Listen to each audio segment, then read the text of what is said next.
പാലക്കാട് ജില്ലയിലെ പ്രമുഖ സൈനിക പരിശീലന കേന്ദ്രമായ എസ് അക്കാദമി കാർഗിൽ വിജയ് ദിവസിന്റെ ഭാഗമായി സംഘടിപ്പിച്ച ക്വിസ് മത്സരത്തിൽ പുളിയപ്പറമ്പ് ഹയർ സെക്കൻഡറി സ്കൂളിലെ CS Gautham Krishna വിജയിയായി.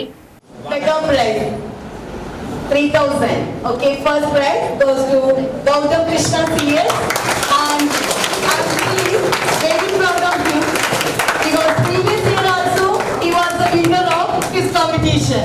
So he needs every round of applause, you know.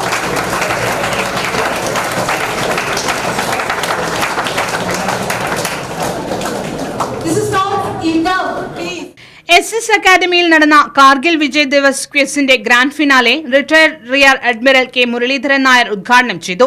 Somebody from the foreign office. Now see, this is what is called as PSYOPs, or even you can call it as what is it? Anyway, as I come when I recollect that idea.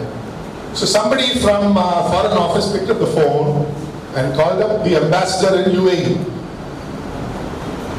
and he said, "Listen, we have a casualty on board. Casualty, somebody who's injured for some reason, and we have to give him. He needs some medical assistance, so we'll be flying him down there pretty soon. By a chopper will come in.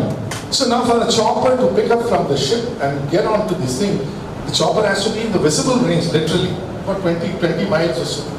So what is the impression that we've given? That the Indian naval ships are very close to UAE, right there in the Gulf. Have you understood it? It's from the Gulf that entire oil comes to Pakistan.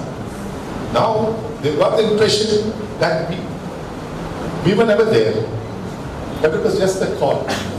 What happens with this call? Call goes to the embassy. There are enough ISI agents who pick up these calls and they pass on this information. Oh shit. Retired colonel M. Achuthan, Jaya Achuthan, retired wing commander TV Sivadasan, KR ചന്ദ്രൻ തുടങ്ങിയവർ ആശംസാ പ്രസംഗങ്ങൾ നടത്തി. അപ്പം 1999 May 3-ാം തീയതിയാണ് ആ സമയത്ത് നമ്മുടെ പ്രധാനമന്ത്രി ആയിരിക്കുന്നത് അടൽ ബിഹാരി വാജ്പേയിയായിരുന്നു. വാജ്പേയിക്ക് ഒരിക്കലും നമ്മുടെ മണ്ണിനെ വിട്ടുകൊടുക്കാനുള്ള മനസ്സിലുണ്ടായിരുന്നില്ല. നമ്മുടെ ഭാരതത്തിന്റെ മണ്ണ് ഭാരതത്തിന് വേണം എന്ന് പറഞ്ഞാണ് നമ്മൾ പാകിസ്ഥാൻ ആർമിയോട് കൂടെ യുദ്ധം ഡിക്ലെയർ ചെയ്തത്. ആ യുദ്ധം ഏതാണ്ട് 45 ദിവസത്തോളം നടന്ന് ജൂലൈ 26-ാം തീയതി നമുക്ക് വേണ്ട എല്ലാ അതിർത്തികളും എല്ലാ പോസ്റ്റുകളും നമ്മൾ പിടിച്ചെടുക്കുകയും നമ്മുടെ ഭാരതത്തിന്റെ പതാക അവിടെ എല്ലാം ഉയർത്തുകയും ചെയ്തു. SS അക്കാദമി സ്ഥാപകൻ A. സുരേന്ദ്രൻ അധ്യക്ഷത വഹിച്ചു. SS academy principal K. Sushama Surendran ആമുഖ പ്രഭാഷണം നടത്തി. ജില്ലയിൽ നിന്നും 30ഓളം വിദ്യാർത്ഥികൾ മത്സരത്തിൽ പങ്കെടുത്തു. ഒന്നാം സമ്മാന ജേതാവ് ഗൗതം കൃഷ്ണയ്ക്ക് 3000 രൂപയും പ്രശസ്തി പത്രവും വിശിഷ്ടാതിഥികൾ ചേർന്ന് കൈമാറി. രണ്ടാം സമ്മാനർഹരായ തത്തമംഗലം ചിന്മയ വിദ്യാലയത്തിലെ Anusha Sreejith, Kuzhalmannam CA higher secondary സ്കൂളിലെ G. അമിഷ്മ എന്നിവർക്ക് 2000 രൂപയും പ്രശസ്തി പത്രവും, മൂന്നാം സമ്മാനർഹരായ D. നവനീൻ, T. Hariprasad, M. Arya എന്നിവർക്ക് 1000 രൂപ വീതം ക്യാഷ് അവാർഡും പ്രശസ്തി പത്രവും നൽകി.